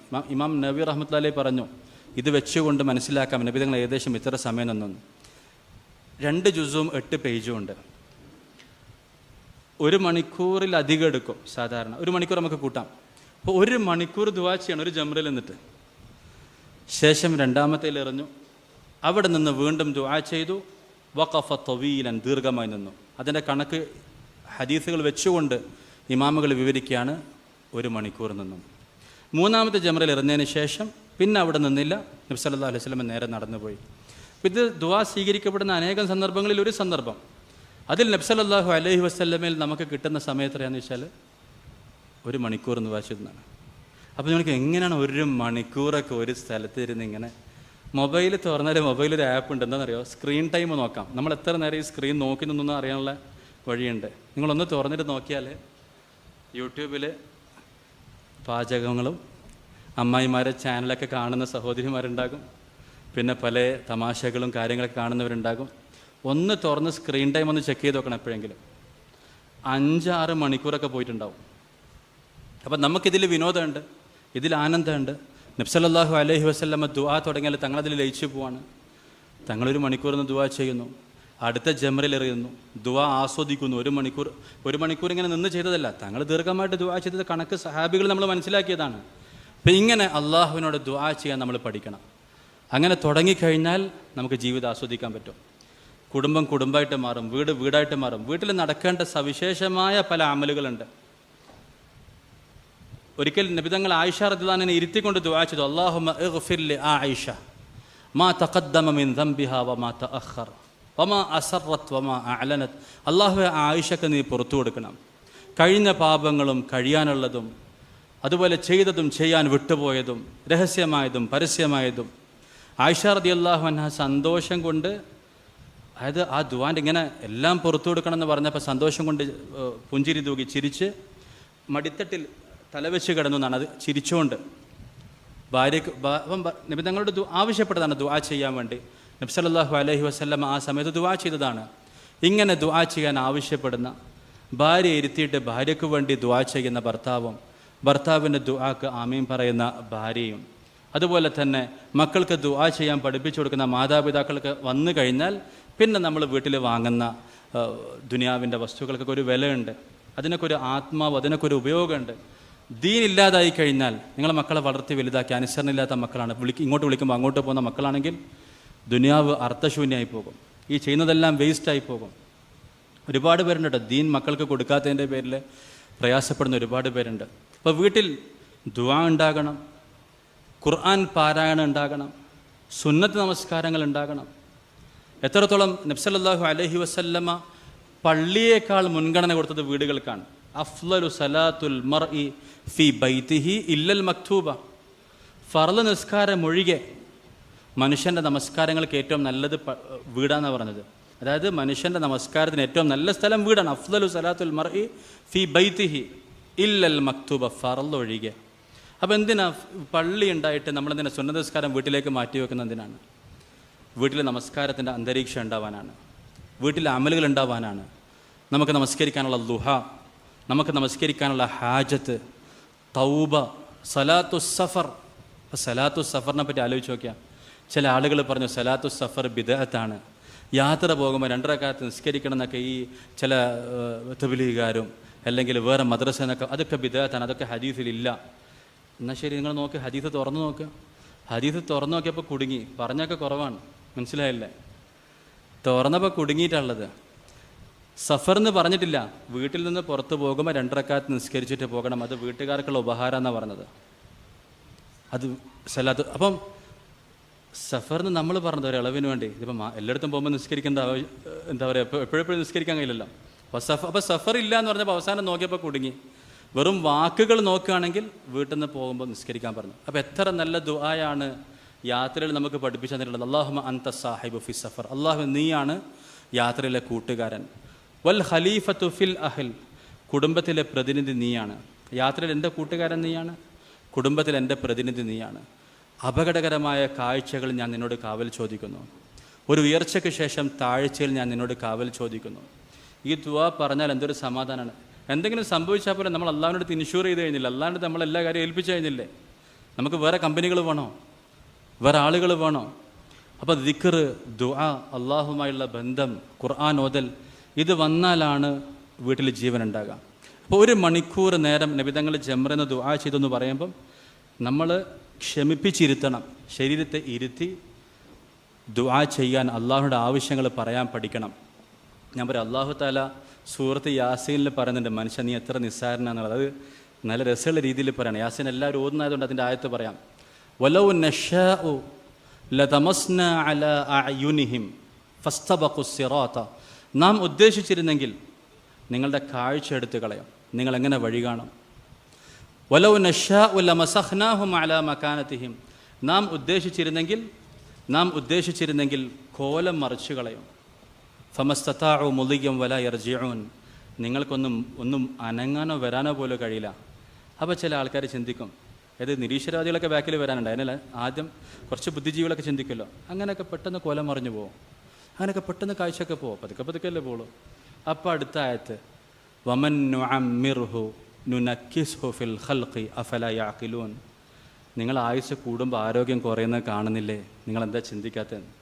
അതായത് മനുഷ്യൻ്റെ കയ്യിലാണ് ആരോഗ്യമെങ്കിൽ ഒരു കളിക്കാരൻ 17 വയസ്സിൽ കളിച്ചു തുടങ്ങി ഒരു 23 വയസ്സിൽ സ്റ്റാർ പ്ലെയർ ആയാൽ 35-40 ആകുമ്പോഴേക്ക് സൂപ്പർ സ്റ്റാർ ആവണ്ടേ? ഇല്ലല്ലോ. 33 കഴിയുമ്പോഴേക്ക് പിന്നെ കാണികൾ കൂക്കാൻ തുടങ്ങണം, ഇയാൾക്ക് ഓടാൻ കഴിയുന്നില്ലല്ലോ, ഇയാളെന്താ ഓടാത്തത്, ഇയാളെന്താ ഗോളടിക്കാത്തത്. അങ്ങനെ പതുക്കെ 40 ആകുമ്പോൾ കഷ്ടപ്പെട്ട് റിട്ടയർ ചെയ്യാണ്. മനുഷ്യൻ എത്ര നിസ്സാരനാണ്, എത്ര നിസ്സഹായനാണ്. കളിക്കുമ്പോൾ ആരോഗ്യം കൂടണ്ടേ, മസിലൊക്കെ കൂടിക്കൂടി വരണ്ടേ. 33-34 പിന്നെ റിവേഴ്സ് അടിക്കാൻ തുടങ്ങി. അപ്പം അള്ളാഹു പറയാണ് വമൻ നുഅമ്മിർഹു. ഇപ്പോൾ കുറച്ച് ചെറിയ സംശയം ചോദിക്കുന്നവർക്ക് ചെറിയ ഉത്തരം. നിങ്ങളുടെ ആയുസ് നീണ്ടു വരുമ്പോൾ നിങ്ങളുടെ ആരോഗ്യം കുറഞ്ഞു വരുന്നത് കാണുന്നില്ല. പിന്നെ അവസാനം തുടങ്ങിയെടുത്ത് തിരിച്ചെത്തല്ലേ, ജനിച്ച അവസ്ഥയിലേക്ക് മനുഷ്യൻ എത്തുകയല്ലേ. നിങ്ങൾ എന്താ ചിന്തിക്കാത്തത്? ആ അള്ളാഹുവിന് നിങ്ങളുടെ ഒരു ഭാഗം തളർത്തി കളയാൻ പറ്റും. സംസാരശേഷി ടക്ന്ന് പറഞ്ഞ് ഇല്ലാതാക്കാൻ പറ്റും. ഗൾഫിൽ പോയി 50 കൊല്ലം സമ്പാദിച്ചു, ഒരൊറ്റ അസുഖം വന്നാൽ 3 ദിവസം കൊണ്ട് കടക്കാരനാകും. അത്രയേ ഉള്ളൂ കാര്യങ്ങളൊക്കെ. 50 കൊല്ലം സമ്പാദിച്ചു, 2-3 ദിവസം എറണാകുളത്തേക്ക് ഹോസ്പിറ്റലിൽ പോയി കിടന്നോക്കണം. എന്തെങ്കിലും ഒരു കൗണ്ട് കുറഞ്ഞാൽ മതി ഇതൊക്കെ തീരാൻ. അപ്പം ആ രീതിയിൽ നമ്മൾ അള്ളാഹുവിൻ്റെ നിയന്ത്രണത്തിലാണ്. ഇനി ഞാൻ നേരത്തെ പറഞ്ഞ പോലെ ശേഷം നിഷേധികൾ വരാണ്. അപ്പോൾ അവർക്കുള്ള മറുപടി വേറെ പറയുന്നുണ്ട്. മനുഷ്യനെ നാം ഒരു തുള്ളിയിൽ നിന്ന് സൃഷ്ടിച്ചു, നിസ്സാരമായി കാണുന്ന ഒരു തുള്ളി. ഒരു സ്വർണ്ണക്കട്ടിയിൽ നിന്നാണ് ജനിച്ചെങ്കിൽ എന്തെങ്കിലും ഒരു വില ഉണ്ടായിരുന്നു, മനസ്സിലായല്ലേ? ഒരു സ്വർണ്ണക്കുളത്തുനിന്ന് ജനിച്ചു വന്നാന്നൊക്കെ പറഞ്ഞാൽ, ഇത് മനുഷ്യൻ വെറുക്കുന്ന ദ്രാവകത്തിൽ നിന്ന്, നിസ്സാരമായി കാണുന്ന ദ്രാവകത്തിൽ നിന്ന് നിങ്ങളെ നാം സൃഷ്ടിച്ചു. എന്നിട്ട് ഇപ്പോൾ നിന്ന് തർക്കിക്കുകയാണോ? അവലം മിറൽ ഇൻസാനു അന്ന ഖലഖനാഹു മിൻ നുത്ഫ ഫഇദാ ഹുവ ഖസീമുൻ മുബീൻ. ഇപ്പോൾ അവനത് നിന്ന് തർക്കിക്കുന്നു. വയനാട് എന്തുകൊണ്ട് രക്ഷിച്ചില്ല? മനസ്സിലായില്ലേ? മൻ യുഹ്യിൽ ഇളാമ വഹിയ റമീം. മനുഷ്യൻ മരിച്ച് നുരുമ്പിപ്പോയാൽ, എല്ലാം ആയി കഴിഞ്ഞാൽ പിന്നെ എങ്ങനെ വരും? എങ്ങനെ ആര് സൃഷ്ടിക്കും? അപ്പോൾ അതിന് അള്ളാഹു കൊടുത്ത മറുപടി എന്താ അറിയോ? നമ്മൾ സാധാരണ കുട്ടികളൊക്കെ പറയില്ല, തഗ് മറുപടി എന്ന് പറയുമല്ലോ, മനസ്സിലായില്ലേ? അതായത് നേരെ മറുപടിക്ക് പകരം മുഖത്തടിച്ച പോലത്തെ മറുപടി. അപ്പോൾ അള്ളാഹു മൻ യുഹ്യിൽ ഇളാമ വഹിയ റമീം, ഈ ദ്രവിച്ചു പോയ എല്ലുകളെ ആര് ജീവിപ്പിക്കുമെന്ന് ചോദിച്ചപ്പോൾ റബ്ബുൽ ആലമീനായ അള്ളാഹു എന്നൊന്നും പറയാൻ പോയില്ല. നേരെ പറഞ്ഞു യുഹീഹല്ലദീ അൻശഅഹ അവ്വല മറ. നിന്നെ ആദ്യം പഠിച്ചതാണ് അവൻ തന്നെ പഠിച്ചവരും, മനസ്സിലായില്ലേ? അതായത് ആരാ പടക്കാന്ന് ചോദിച്ചല്ലോ, നിന്നെ ആദ്യം പഠിച്ചത് ആരാണോ അവൻ തന്നെ എന്ന് പറഞ്ഞാൽ മറുപടി ആവശ്യമില്ലെന്നർത്ഥം. റബ്ബുൽ ആലമീനായ അള്ളാഹു എന്ന് ഒരുപാട് വിവരിക്കേണ്ട ആവശ്യമൊന്നുമില്ല. യുഹീഹല്ലദീ അൻശഅഹ അവ്വല മറ.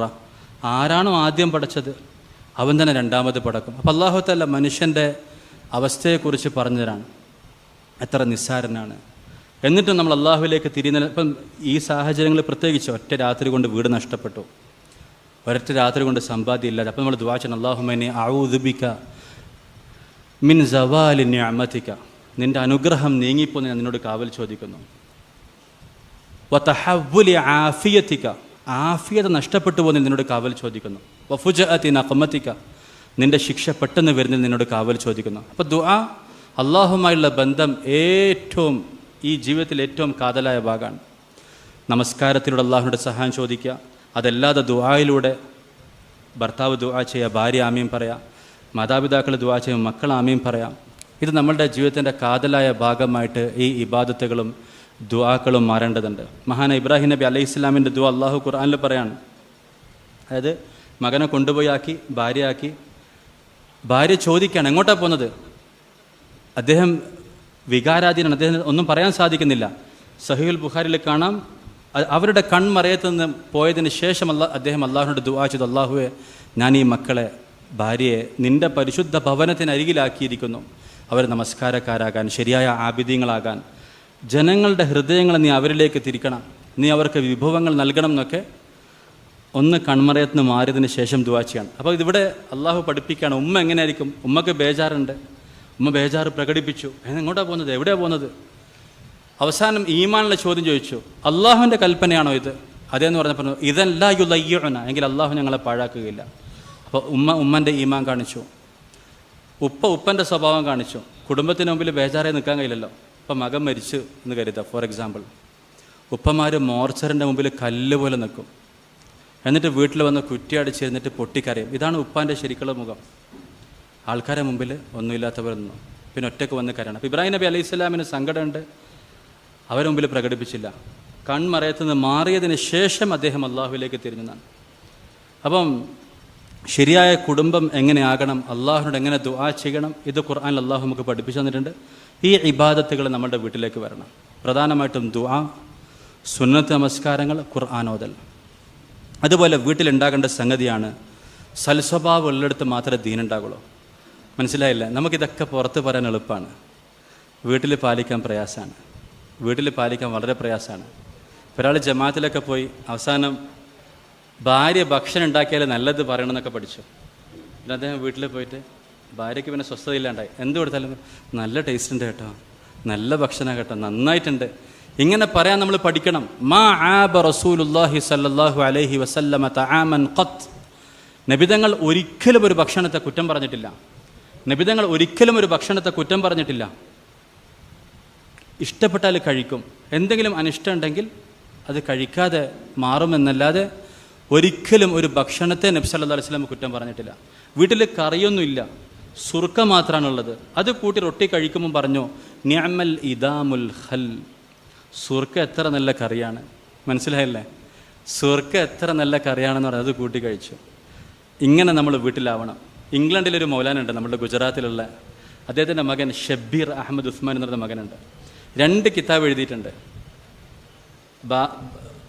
അതായത് അതിലൊരു ബുക്ക് വീട്ടിനെ പറ്റിയാണ്, വീട്ടിലെ ഭാര്യ ഭർത്താക്കന്മാരുടെ പെരുമ. അതിലൊരു പുസ്തകം കുടുംബത്തിന് ഖിദ്മത്ത് ചെയ്യണം എന്നുള്ള പുസ്തകമാണ്. ഭർത്താക്കന്മാർ, ആണുങ്ങൾ വീട്ടിൽ പോയാൽ കുടുംബത്തെ സഹായിക്കണം. ചില ആൾക്കാർക്ക്, കുറച്ച് പഴയ ആൾക്കാർക്ക് ഒരു ധാരണ ഉണ്ട്, എന്ത് നമ്മളിങ്ങനെ മസിൽ പിടിച്ചിരുന്നാൽ നമുക്ക് ബഹുമാനം കിട്ടുന്നതാണ്. ഒരിക്കലും ഇല്ല കേട്ടോ. അതായത് ഉമ്മറത്ത് വന്നിട്ട് കസേലിരുന്നിട്ട് മോനെ ഹുസൈൻ എന്ന് കഴുത്ത് പോലും തിരിക്കാതെ വിളിക്കുന്ന ഉപ്പമാരുണ്ട്. അപ്പോൾ ഹുസൈൻ ഇങ്ങനെ വന്ന് മുമ്പിലേക്ക് വരും. ഇതെന്താണ് പൈത്തിൻ്റെ റിമോട്ടോ റോബോട്ടോ? ഞാൻ ഉള്ളതാ പറയുന്നത്, കഴുത്ത് പോലും തിരിക്കുന്നില്ല. ഉമ്മറത്തിരുന്ന് നേരെ ഇരുന്ന് ഒറ്റ വിളി ഹുസൈൻ. നബിതങ്ങൾ പേരമക്കളെ കളിപ്പിക്കല്ലേ, മിമ്പറിൽ നിന്നിട്ട് ഇറങ്ങി വന്നിട്ട് ഹസൻ ഹുസൈനെ കളിപ്പിച്ചില്ലേ. ഒന്നാമത് ഇന്നത്തെ ഭാര്യമാർ മസിൽ പിടിച്ചിരിക്കാൻ സമ്മതിക്കില്ല, അത് വേറെ കാര്യം. നമ്മൾ അങ്ങനെ ആകരുത്.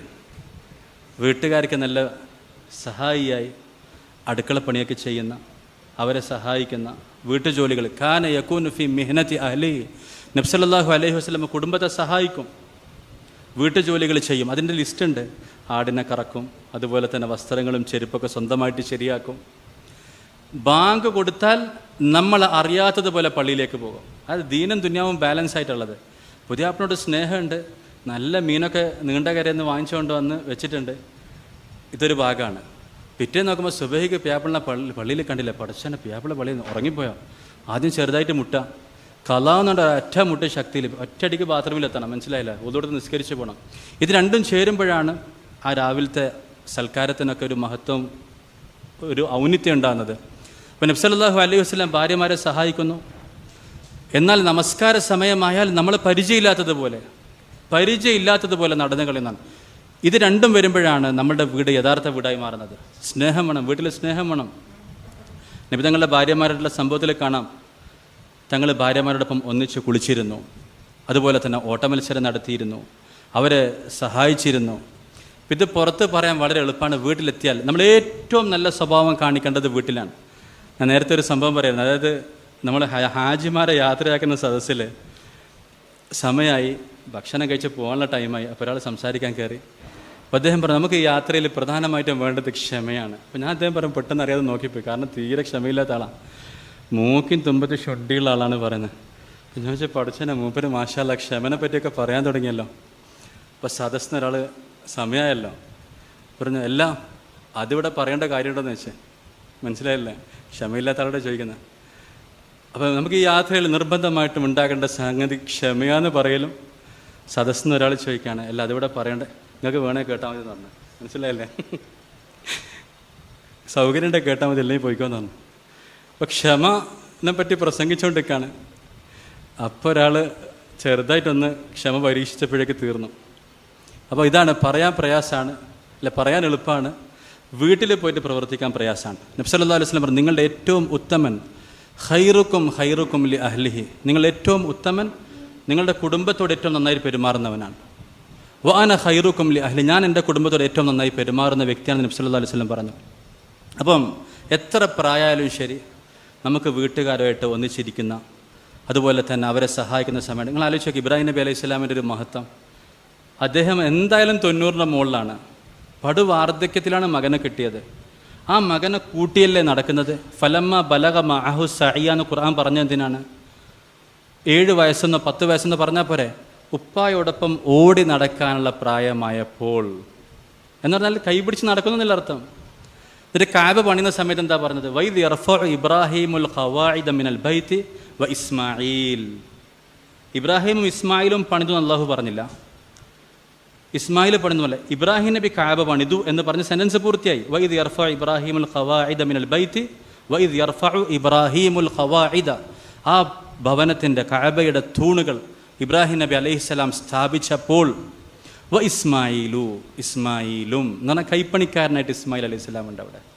എനിക്കെന്താ അവിടെ കാര്യം? ഇതൊക്കെ വലിയ ആൾക്കാരെ കാര്യം ഓടിച്ചില്ല, മറിച്ച് ഇബ്രാഹിം നബി അലൈഹിസ്സലാമിൻ്റെ കൂടെ കൈപ്പണിക്കാരനായിട്ട് ഇസ്മായിൽ അലൈഹിസ്സലാം ഉണ്ടെന്ന് അർത്ഥം. അപ്പം ഇങ്ങനെ വളർത്തിയപ്പോൾ എന്തായി? അള്ളാഹുവിൻ്റെ ഒരു പരീക്ഷണം വന്നപ്പം അതിനെപ്പറ്റി മഷൂറ ചെയ്തു മോനോട്. ഇപ്പം നമ്മൾ കല്യാണം വന്നാലോ മക്കളെ പഠിപ്പിക്കുന്ന കാര്യം വന്നാലോ എന്ത് വന്നാലും മക്കളുമായിട്ട് മഷൂറ ചെയ്യണം. ഞാൻ അത്ഭുതപ്പെട്ടു, ചില ആളുകൾ വീട്ടിൽ മഷൂറ ചെയ്യുന്നേ ഇല്ല. ഇബ്രാഹിം നബി കൂടിയാലോചന, മഷൂറ എന്ന് പറഞ്ഞാൽ കൂടിയാലോചന.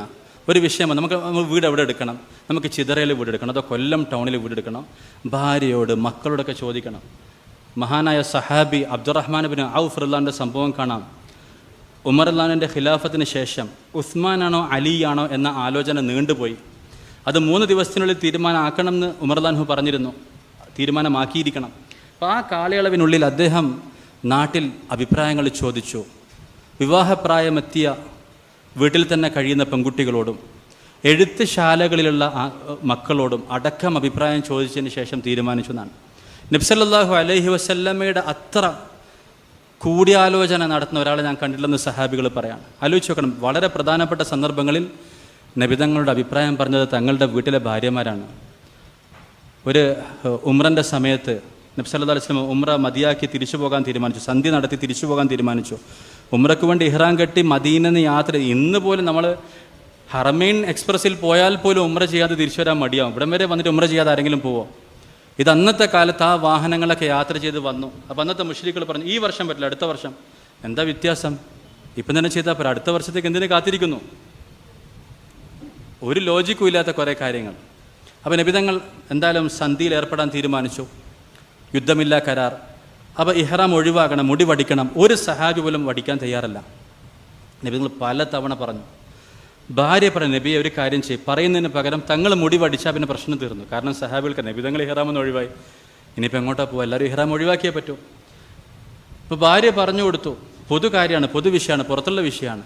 എന്നിട്ട് പോലും ഭാര്യ പറഞ്ഞു, നബി അങ്ങ് മുടി വടിച്ചു കഴിഞ്ഞാൽ പിന്നെ ഈ പ്രശ്നം അവിടെ തീരും. നബി സല്ലല്ലാഹു അലൈഹി വസല്ലം മുടി വടിച്ചു. എല്ലാ സഹാബികളും ധൃതിയിൽ, വളരെ ധൃതിയിൽ, വേണമെങ്കിൽ മുറിവ് സംഭവിച്ചേക്കാം, അത്ര ധൃതിയിൽ ഇഹ്റാമിൽ നിന്ന് ഒഴിവാകുകയും പോവുകയും ചെയ്തു. അപ്പോൾ നബി സല്ലല്ലാഹു അലൈഹി വസല്ലമയെക്കുറിച്ച് സഹാബികൾ പറഞ്ഞു വളരെ കൂടുതൽ കൂടിയാലോചനകൾ നടത്തിയിരുന്നു. അപ്പോൾ ഈ രീതിയിൽ നമ്മൾ വീട്ടിൽ സ്നേഹം, പരസ്പരം സംസാരിക്കുന്ന, സംഭാഷണം നടത്തുന്ന വീടായിട്ട് മാറാം. വീട്ടിൽ തർക്കങ്ങൾ പാടില്ല. നരകത്തിലാണ് തർക്കമുള്ളത്, സ്വർഗത്തിൽ കുറ്റപ്പെടുത്തലില്ലെന്നാണ്. സ്വർഗത്തിൻ്റെ വിശേഷണം പറഞ്ഞു. എല്ലാ നിഅമത്തുകളുള്ള കൂട്ടത്തിൽ സ്വർഗത്തിൻ്റെ ഒരു വിശേഷണമാണ് ലാ യസ്മഊന ഫീഹ ലഗ്വൻ വലാ തഅസീമ. സ്വർഗത്തിൽ കുറ്റപ്പെടുത്തലില്ല, ആക്ഷേപങ്ങളില്ല. നരകത്തിൻ്റെ വിശേഷണം പറഞ്ഞു ഇന്ന ദാലിക ലഹഖുൻ തഖാസുമു അഹ്ലിന്നാർ. നരകത്തിൽ എല്ലാ അദാബും ഉള്ള കൂട്ടത്തിൽ കുറ്റപ്പെടുത്തലുണ്ട്, തർക്കിക്കലുണ്ട്. നേതാക്കൾ പറയും, അനുയായികൾ ആദ്യം പറയും നേതാക്കളോട്, നിങ്ങൾ വഴിതെറ്റിച്ച, നിങ്ങളെ യോഗം നടത്തിയത് നമ്മൾ കഴിച്ചു പോയത്. ഓരോരോ ഞങ്ങളെന്തൊക്കെയാണ്, ഞങ്ങൾ പറഞ്ഞു നിങ്ങളനുസരിച്ചു, നിങ്ങളെ തെറ്റ് കണ്ടാൽ മതി, ഞങ്ങളെ പഴിക്കേണ്ടതില്ല. ഇപ്പം നേതാക്കൾ അനുയായികൾ നേതാക്കളെ പരസ്പരം കുറ്റപ്പെടുത്തിക്കൊണ്ടിരിക്കും. നമ്മളുടെ വീട് നരകാകണോ അതോ സ്വർഗ്ഗമാകണോ? അമ്മായി മരുമോളെ കുറ്റം പറയുന്നു, മരുമോൾ അമ്മായിൻ്റെ കുറ്റം പറയുന്നു, നാത്തൂന് പുതിയ വന്ന പെൺകുട്ടിൻ്റെ കുറ്റം പറയുന്നു. ഈ രീതിയിലായി കഴിഞ്ഞാൽ നരകതുല്യായി. പരസ്പരം നന്മകൾ കണ്ടാൽ സ്വർഗ്ഗതുല്യായി. ഉമ്മമാർക്ക് 2 മുഖമുണ്ട്. ഉമ്മയായിരിക്കുമ്പം ഓരോ രോമത്തിലും കാരുണ്യമാണ്. നേരെ മറിച്ച് അമ്മയായി കഴിഞ്ഞാണ്ടല്ലോ ഓരോ രോമത്തിലും ഫിത്ന എന്നൊക്കെ പറഞ്ഞാണ്ടല്ലോ സങ്കല്പിക്കാൻ പറ്റാത്ത കാര്യമൊക്കെ പറയാം. 20 കൊല്ലം മുമ്പുള്ള കാര്യമായിരിക്കും. അന്ന് കല്യാണം കഴിഞ്ഞ് ഉടനെ പൊന്മുടിയിലേക്ക് ടൂറ് പോയി, അന്നേരം എനിക്ക് കഞ്ഞി ഉണ്ടാക്കി വെച്ചില്ല എന്നൊക്കെ പറയും. എന്ത് കഥയുണ്ട്, ഓർക്കും ഓർമ്മയില്ല, ഇവർക്കും ഓർമ്മയില്ല. എന്നാൽ അത് എടുത്ത് പറയും, വെറുതെ കുറ്റപ്പെടുത്താൻ വേണ്ടി. ഒരു പ്രയോജനമില്ല, വീട്ടിലെ ബർക്കത്ത് നഷ്ടപ്പെട്ടു പോകും. അത് നിസ്കാരമൊക്കെ പോയാൽ നയിക്കില്ല കേട്ടോ. നിസ്കാരമൊക്കെ പോയാൽ കെട്ട് ഖുറാനൊക്കെ കൈ പിടിച്ചിട്ടാണ് പറയാം. ഇബാദത്തൊക്കെ ഒരു വഴിക്കുണ്ടാകും, ഫിത്നയും ഫസാദൊക്കെ വേറെ വഴിക്കുണ്ടാകും. ഇങ്ങനെ ആയിക്കഴിഞ്ഞാൽ വീട്ടിൽ ഷെയ്ത്താൻ ഇടപെടും. ഷെയ്ത്താൻ്റെ ഏറ്റവും വലിയ ജോലി ഭാര്യ ഭർത്താക്കന്മാർക്കിടയിൽ തെറ്റിക്കലാണ്. കടലിൽ സിംഹാസനം സ്ഥാപിച്ചിട്ട് ഇബ്ലീസ് അനുയായികളോട് ചോദിക്കുക, ആരെന്തൊക്കെ ചെയ്തു? പലതും പറയുന്നിടയിൽ ഒരാൾ പറയും, ഞാൻ ഭാര്യ ഭർത്താക്കന്മാർക്കിടയിൽ തെറ്റിച്ചു കളഞ്ഞു. അപ്പോൾ ഇബ്ലീസ് കെട്ടിപ്പിടിക്കുന്നതാണ്. അപ്പോൾ ആരൊക്കെ ഭാര്യ ഭർത്താക്കന്മാർക്കിടയിൽ തെറ്റിക്കുന്ന രീതിയിൽ ഭർത്താവിന് ഭാര്യൻ്റെ കുറ്റം പറഞ്ഞു കൊടുക്കുക, ഭാര്യയ്ക്ക് ഭർത്താവിൻ്റെ കുറ്റം പറഞ്ഞു കൊടുക്കുക, ഇങ്ങനെ ചെയ്യുന്നവർ, പ്രത്യേകിച്ച് നമ്മളെ ഭർത്താവിൻ്റെ കുടുംബത്തിലുള്ളവർ ഭാര്യയുടെ കുറ്റങ്ങൾ പറഞ്ഞു കൊടുക്കുമ്പോൾ അവർ ഇബ്ലീസിൻ്റെ അനുയായികളായിട്ട് പ്രവർത്തിക്കുകയാണ്. പകരം പറഞ്ഞു കൊടുക്കേണ്ടത് മോനെ ഇനി അവളെ കുറച്ചും കൂടെ നോക്കണ്ടേ, ഓൾ എനിക്ക് എന്തൊക്കെ ചെയ്തിരുന്നു, ആ രീതിയിൽ വേണം പുറത്തുള്ള ആളുകൾ ഇടപെടാൻ. ഭാര്യ ഭർത്താക്കന്മാർക്കിടയിൽ ഇടപെടുമ്പം ഗുണകരമായ രീതിയിൽ ഇടപെടണം. അതല്ലാതെ ഫിത്നകൾ പറയുന്ന, ഫസാദുകൾ പറയുന്ന ആൾക്കാരായിട്ട്. ഖുർആനിൽ പറഞ്ഞൊരു കാര്യമുണ്ട്, ഉമ്മയെപ്പോലെ ആരും ആകില്ലെന്നാണ്. ഇപ്പം നമ്മൾ ഭർത്താവിൻ്റെ ഉമ്മാനെ ഉമ്മാന്നൊക്കെ വിളിക്കും, ഉമ്മാനോടുള്ള കടമകളുടെ ആയത്തൊക്കെ ഓതും. അതൊക്കെ സ്വന്തം ഉമ്മനെ പറ്റിയാണ്. ഭർത്താവിൻ്റെ ഉമ്മ ഭർത്താവിൻ്റെ ഉമ്മയാണ്. ഇൻ ഉമ്മഹതുഹും ഇല്ലല്ലാഹി വലദ്നഹും, സൂറത്തുൽ മുജാദലിൻ്റെ ആയത്താണ്. പ്രസവിച്ചവരല്ലാതെ മാതാക്കളല്ല തന്നെ. അതായത് ഉപ്പോളം വരില്ല ഉപ്പിലിട്ടത്. എത്ര ആളും ശ്രമിച്ചാലും ശരി, സ്വന്തം ഉമ്മ. സ്വന്തം ഉമ്മ എന്ന് പറഞ്ഞാൽ ഞാൻ നേരത്തെ ഓരോ രോമത്തിനും കാരുണ്യമാണ്. എങ്ങനെയെങ്കിലും ഓക്കൊരാശ്വാസം, ഓൾ ഉറങ്ങിക്കോട്ടെ, ഓക്ക് ക്ഷീണം ഉണ്ടാകും, ഓക്ക് അസുഖമാണ് എന്ന് പറയുന്ന ഉമ്മ. അപ്പോൾ ആ രീതിയിലാവണമെങ്കിൽ സ്വാഭാവികമായിട്ടും അങ്ങോട്ട് സ്നേഹം കാണിച്ചാൽ ഇങ്ങോട്ട് അതേപോലുള്ള ബഹുമാനം കാണിക്കണം. ഈ കൂട്ടുകുടുംബം എന്ന് പറയുന്ന ഒരു അഡ്ജസ്റ്റ്മെൻറ്റ് നമ്മൾ ആദ്യം മനസ്സിലാക്കണം.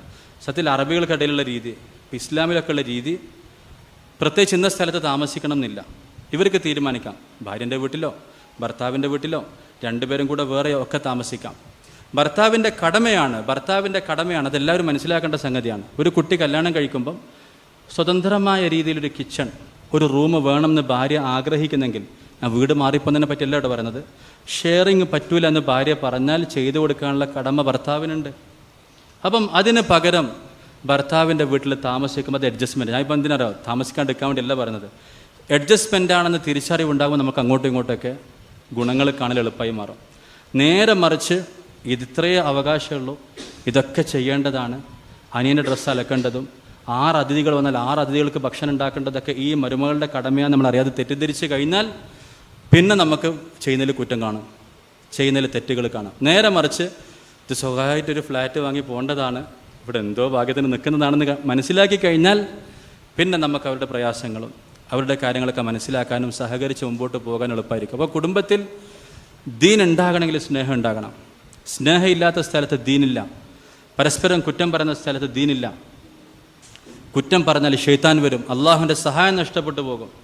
നേരെ മറിച്ച് നന്മ കണ്ടു, നല്ലത് പറഞ്ഞു, പരസ്പരം ഉപകാരം ചെയ്തു കഴിഞ്ഞാൽ പിന്നെ ഉള്ളതിൽ ബർക്കത്തുണ്ടാകും, നല്ല സ്നേഹം ഉണ്ടാകും, സമയത്തിലും അമലിലൊക്കെ അള്ളാഹു തആല ബർക്കത്ത് തരും. അതുകൊണ്ട് വീട്ടിൽ ദീൻ ഉണ്ടാകാൻ വേണ്ട സംഗതി പരസ്പര സ്നേഹവും ബഹുമാനവും ഉണ്ടാകും. പ്രത്യേകിച്ച് കൂട്ടുകുടുംബമാകുമ്പം പരസ്പരമുള്ള കുറ്റം അത് ശൈത്താൻ ഇടപെടുന്നതാണ്, ഇബ്ലീസ് ഇടപെടുന്നതാണ്. ശൈത്താൻ ഇടപെട്ടുകൊണ്ടാണ് ഭാര്യ ഭർത്താക്കന്മാർക്കിടയിൽ തെറ്റിക്കുന്നത്. അതേപോലെ തന്നെ മക്കളുടെ പരിപാലനം, നേരത്തെ പറഞ്ഞില്ല, നമ്മൾ മസിൽ പിടിച്ചിരിക്കുന്നതല്ല അവർക്ക് ഉപകാരപ്പെടുക, മറിച്ച് ഏറ്റവും നല്ല ഓർമ്മകൾ മക്കൾക്ക് സൃഷ്ടിച്ചു കൊടുക്കാൻ പറ്റണം. നമ്മളെപ്പറ്റി, ഉമ്മമാരെ പറ്റി ആലോചിക്കുമ്പം മക്കളുടെ മനസ്സിലേക്ക് നല്ല ഓർമ്മ വരണം, സ്നേഹത്തിൻ്റെ ഓർമ്മകൾ. ഈ ഓർമ്മകൾ അവരെ പരിപാലിക്കും. ആ ഓർമ്മകൾ അവരെ ഗുണങ്ങളിലേക്ക് നയിക്കും. ഉദാഹരണത്തിന് സുബഹിക്ക് വിളിച്ചിരുന്നത് മകൻ ഓർമ്മയുണ്ടെന്ന് കരുതാം. ഏതെങ്കിലും ഹോസ്റ്റലിൽ പോയി എറണാകുളത്തോ ബാംഗ്ലൂരോ പഠിക്കാൻ പോയാലും സുബഹിക്ക് വിളിച്ചിരുന്ന ഉമ്മയെ ഓർത്തുകൊണ്ട് ആ മകൻ ദീനുള്ളവനായിട്ട് മാറും. അപ്പോൾ മക്കളുടെ തർബീയത്തിൽ ശ്രദ്ധിക്കേണ്ട വേറൊരു സംഗതി, ഞാൻ അവസാനിപ്പിക്കുകയാണ്, 6 മിനിറ്റ് ബാക്കിയുള്ളത്. സംഗതി, ഇന്ന് നമ്മൾ കൊടുക്കുന്ന തർബീയത്ത് മക്കൾക്ക് കുറവാണ്. എന്ന് പറഞ്ഞാൽ മക്കളുടെ കഴിവനുസരിച്ച് നമ്മൾ അവരെ വളർത്തുന്നില്ല. സ്കൂളുകൾ പോലും പലപ്പോഴും കുട്ടികളുടെ സമയം വേസ്റ്റാക്കാൻ. ഈ അടുത്തൊരു കോട്ടയം ജില്ലയിൽ ഒരു സ്കൂൾ എന്നോട് ചോദിച്ചു, സ്കൂളിൽ നമ്മൾ എന്താ തിരുത്തേണ്ടത്? നമ്മൾ ആദ്യം നിങ്ങൾ കുട്ടികളെ സമയം വേസ്റ്റാക്കുന്നത് തിരുത്താം. അവർ ചോദിച്ചു എന്താ കാര്യം? ഞാൻ പറഞ്ഞു 10th പാസ്സാകാൻ കുട്ടിക്ക് ശരിക്കും 15 വയസ്സാകേണ്ട കാര്യമുണ്ടോ? ശശി തരൂർ 22 വയസ്സിൽ 2 MA ഒരു PhD ഉണ്ട്. അപ്പോൾ കഴിവുള്ളൊരു കുട്ടിക്ക് കൂടുതൽ പഠിക്കാൻ പറ്റണ്ടേ? അപ്പോൾ നിങ്ങൾക്ക് സമയപരിമിതിയുണ്ട്. ഇത്രാമത്തെ വയസ്സിൽ എന്ന ക്ലാസ് പൂർത്തിയാക്കാൻ പറ്റുന്നുണ്ടെങ്കിൽ കുറച്ചധികം എക്സ്ട്രാ വേറെ കൊടുത്തൂടെ? അതായത് ഗിഫ്റ്റഡ് ചിൽഡ്രൻ എന്ന് പറയും. ഗിഫ്റ്റഡ് ചിൽഡ്രൻ എന്ന് പറഞ്ഞാൽ എക്സ്ട്രാ കഴിവുള്ള കുട്ടികൾ. ഇന്ന് നമ്മുടെ പല മക്കളും എക്സ്ട്രാ കഴിവുള്ള കുട്ടികളാണ്. ഈ ഗിഫ്റ്റഡ് ചിൽഡ്രൻ ഏറ്റവും വലിയ പരീക്ഷണമാണ് മാതാപിതാക്കൾക്ക്. ഇന്ന് വിദ്യാഭ്യാസ വിചക്ഷണ 2 കാര്യമാണ് പറയുന്നത്. ഒന്ന്, അവർക്ക് നമ്മൾ സമയം ലാഭിച്ചു കൊടുക്കാം, ഡബിൾ പ്രൊമോഷൻ കൊടുക്കുക, വേഗം ഗ്രേഡുകൾ പാസ്സാക്കി വിടാൻ പറ്റുമോ നോക്കാം. രണ്ടാമത്തേത് അവർക്ക് സപ്ലിമെൻറ്റുകൾ കൊടുക്കുക. അതായത് അങ്ങനെ പറ്റുന്നില്ലെങ്കിൽ എക്സ്ട്രാ പഠിക്കാനും വളരാനുള്ള കഴിവുകൾ കൊടുക്കുക, അവസരങ്ങൾ കൊടുക്കുക. ഇന്ന് പലപ്പോഴും നമ്മൾ മക്കളെ തളർത്താണ് ചെയ്യുന്നത്. മക്കളെ തളർത്താന്ന് പറഞ്ഞാൽ ഒരു പടി കയറിപ്പോവാണെങ്കിൽ നമ്മൾ പിടിച്ച് താഴെ കൊണ്ടുവരുന്നു. പകരം കയറാൻ പഠിപ്പിച്ചു കൊടുക്കുക. കുട്ടികളുടെ നല്ല ഗുണങ്ങൾ നമ്മൾ ചിലപ്പം നേരെ തിരിച്ച് തെറ്റിദ്ധരിക്കുകയാണ്. ഒരു കുട്ടി ഇങ്ങനെ എല്ലാം പിടിച്ച് കളിക്കുന്നുണ്ടെങ്കിൽ ഹൈപ്പർ ആക്ടിവിറ്റിയോ അല്ലെങ്കിൽ ഒരു നല്ല ബുദ്ധിശക്തിയുള്ളതിൻ്റെ അടയാളമായിരിക്കും അത് തുറന്നു നോക്കിയിട്ടുണ്ടാവുക. ഒരു റിമോട്ട് കാർ കൊടുത്തു, അത് പൊട്ടിച്ചു കളഞ്ഞു, അല്ലെങ്കിൽ സ്ക്രൂ ഊരിക്കളഞ്ഞു. അപ്പോൾ ഈ കുട്ടിക്ക് ഒരുപക്ഷെ പഠിക്കാനുള്ള ത്വര അല്ലെങ്കിൽ എക്സ്ട്രാ കഴിവുകൾ ഉള്ളതിൻ്റെ പേരിലായിരിക്കാം നമ്മൾ കുരുത്തക്കേടാണെന്ന് മനസ്സിലാക്കുന്ന പല സംഗതികൾ അവർ നിന്നുണ്ടാകുന്നത്. അപ്പം അവരുടെ കഴിവ് മനസ്സിലാക്കി ഗിഫ്റ്റഡ് ചിൽഡ്രൻ, കഴിവുള്ള കുട്ടികളാണെങ്കിൽ സമയം ലാഭിക്കാൻ, ഇപ്പം 10 വയസ്സുള്ളൊരു കുട്ടി ടെഡെക്സിൽ പ്രസംഗിക്കുകയും ടെക്നോളജിയെപ്പറ്റി ലോകത്ത് വലിയ ക്ലാസ് എടുക്കുക, പത്താം ക്ലാസ്സിൽ പഠിക്കുന്ന കുട്ടിയാണ്. ഈ കഴിവുകൾ കുട്ടികൾക്കുണ്ട്, അവരെ വളർത്തിക്കൊണ്ടുവരാൻ നമുക്ക് സാധിക്കുന്നില്ല എന്നുള്ളിടത്താണ് നമ്മളുടെ പരാതി. അപ്പം കുട്ടികൾക്ക് ദീൻ കൊടുക്കണം, ഈമാൻ കൊടുക്കണം, അതുപോലെ തന്നെ അവരുടെ കഴിവുകൾ മനസ്സിലാക്കി നല്ല രീതിയിൽ വളർത്തിക്കൊണ്ടുവരാൻ സ്കൂളിൻ്റെ വിദ്യാഭ്യാസത്തിൻ്റെ പുറമെ അവരുടെ ജീവിതത്തിന് ആവശ്യമായിട്ടുള്ള കഴിവുകൾ, സ്കിൽസ് അവർക്ക് പകർന്നു കൊടുക്കാൻ നമുക്ക് സാധിക്കും. അതിന് ഏറ്റവും പ്രധാനമായ സംഗതി മക്കളുമായിട്ടുള്ള കമ്മ്യൂണിക്കേഷനാണ്. നമ്മൾ ഈ കമ്മ്യൂണിക്കേഷൻ നഷ്ടപ്പെടുമ്പം പലപ്പോഴും തെറ്റായ ബന്ധങ്ങളിലേക്ക് പോകുന്നത് വീട്ടിൽ വേണ്ട സ്നേഹവും അതുപോലെ തന്നെ വീട്ടിൽ വേണ്ട കമ്മ്യൂണിക്കേഷൻ നടക്കാതെ പോകുമ്പോഴാണ് മക്കൾ തെറ്റായ രീതിയിലേക്ക് പോകുന്നത്. അപ്പോൾ ഇൻഷാ അല്ലാഹ് ചുരുങ്ങിയ സമയം, നമ്മുടെ സമയം ഇവിടെ തീരാണ്. എന്താണെങ്കിലും അല്ലാഹു തആല നമ്മുടെ കുടുംബജീവിതത്തെ ഏറ്റവും മാതൃകാപരമായ കുടുംബജീവിതമാക്കി മാറ്റാൻ തൗഫീക്ക് തരട്ടെ. ഞാൻ ചുരുക്കി പറയാം ഒന്നുകൂടെ, നമ്മുടെ വീട്ടിൽ സ്നേഹം ഉണ്ടാകണം, മക്കളുമായിട്ട് സന്താനങ്ങളുമായിട്ട് സമയം ചെലവഴിക്കാൻ സാധിക്കണം, മാതാപിതാക്കളുമായിട്ട് ഇരിക്കാൻ സാധിക്കണം. അതുപോലെ തന്നെ അമലുകൾ, പ്രധാനമായിട്ടും ദുആ, ഖുർആൻ പാരായണം, സുന്നത്ത് നമസ്കാരങ്ങൾ, അത് വീട്ടിലെ ഹയാത്താകണം. അള്ളാഹുമായുള്ള ബന്ധം ഉണ്ടാകണം. അള്ളാഹുമായുള്ള ബന്ധം എന്ന് പറഞ്ഞാൽ ഏതവസ്ഥയിലും അള്ളാഹുവിലേക്ക് തിരിയാം. ഉദാഹരണത്തിന് ഒരു രോഗം വന്നു എന്ന് കരുതാം. ഒരു രോഗം വന്നാൽ അള്ളാഹുവിനോട് പകരം ചോദിക്കാം. ഒരു സന്തോഷം വന്നു, ഒരു സന്തോഷത്തിൻ്റെ സന്ദർഭമാണ്, ഒരു നല്ല സൽക്കാരത്തിന് പോയി നല്ല സ്വീകരണം കിട്ടി, അപ്പോൾ ആ സമയത്ത് നമ്മൾ ആഖിറവുമായിട്ട് ബന്ധിപ്പിക്കണം. ഇതിന് പകരം ഇപ്പോൾ ഇവിടെ ഒരുമിച്ച് കൂടി കുടുംബസംഗമം നടന്നു, ഇതേപോലെ സ്വർഗ്ഗത്തിൽ ഒരുമിച്ച് കൂടിയാൽ എത്ര നന്നായിരിക്കും. നമ്മൾ കുടുംബത്തിൽ ഒരാൾക്ക് വേണ്ടി ശുപാർശ ചെയ്തു, ഒരു എഞ്ചിനീയറിംഗ് കോളേജിൽ സീറ്റ് കിട്ടി, അവർ നമ്മളോട് നന്ദി പറഞ്ഞു. ഇതേപോലെ നമ്മളുടെ ശുപാർശ കാരണം ഒരാൾക്ക് സ്വർഗ്ഗത്തിൽ ദർജ കൂട്ടി കിട്ടിയാൽ, ഒരു പദവി കൂടുതൽ കിട്ടിയാൽ അതിൻ്റെ അഭിമാനവും നന്ദിയും എത്ര വലുതായിരിക്കും. അല്ലാഹു എൻ്റെ കുടുംബത്തിന് മുഴുവൻ, എൻ്റെ നാട്ടുകാർക്ക് മുഴുവൻ ആഖിറത്തിൽ ഏറ്റവും വലിയ ദർജ കിട്ടാൻ എന്നെ നീ കാരണക്കാരനാക്കണം എന്ന ചിന്തയും ആഗ്രഹവും പരിശ്രമവും നമുക്കുണ്ടാകണം. അല്ലാഹു തആല ആ രീതിയിൽ നാളെ ചില ആളുകൾ വരും, ചിലർ ഒരു വ്യക്തിക്ക് ശുപാർശ ചെയ്യും, ചിലർ ഒരു കുടുംബത്തിന് ശുപാർശ ചെയ്യും, ചിലർ വലിയ സമൂഹത്തിന് വേണ്ടി ശുപാർശ ചെയ്യും. അങ്ങനെ വലിയ സമൂഹങ്ങൾക്ക് വേണ്ടി ശുപാർശ ചെയ്യുന്ന, ആഖിറത്തിൽ അവരുടെ ഉയർച്ചയ്ക്ക് കാരണമാകുന്ന ആളുകളെ അല്ലാഹു നമ്മൾ സ്വീകരിക്കുമാറാകട്ടെ. സമയം ഇവിടെ അവസാനിക്കേണ്ട, മഗ്‌രിബിൻ്റെ സമയമായിട്ടുണ്ട്. ഇൻഷാ അല്ലാഹ്